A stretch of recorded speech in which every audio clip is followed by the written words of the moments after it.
waxaa iyaduna maanta inala taalla warqad uu soo gudbiyey ka soo gudbiyay xafiiska madaxweynaha oo sumadeeduna tahay maxaan dhahday jaasala /hama 052022 waxay ku socotaa labada shir guddoon ee golaha baarlamaanka guurtida iyo wakiilada ujeeddadu waa khudbad sanadeedka dastuuriga ah ee madaxweynaha waxay warqaddu u qoran tahay mudanayaal anigoo cuskanaya dastuurka jamhuuriyadda somalilan qodobkiisa 4aad faqradiisa afraad waxaan soo jeedinayaa in maalinta isniinta ah ee taariikhdu tahay 9 May 2022 aan u jeediyo labada golaha guurtida iyo golaha wakiilada jamhuuriyadda somalilan khudbad sanadeedka dastuuriga ah sidaa darteed mudanayaal waxaan si sharaf iyo xurmo leh idinka codsanayaa inaad isugu yeedhaan xildhibaanada labada gole kulan wada jir ah taariikhda kor ku xusan 9 subaxnimo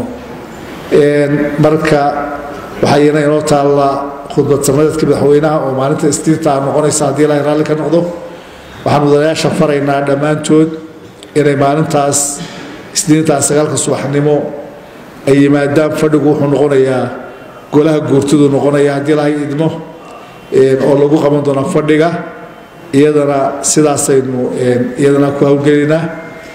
waxaa markaa inoo bilaabi doono oo kale intaa wixii ka dambeeya markaynu berito markaynu ajendaha ansixino aynu samayno haddii ilaahay idmo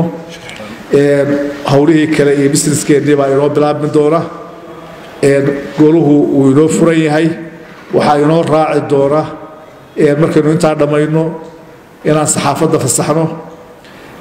golihiina uu inoo furan yahay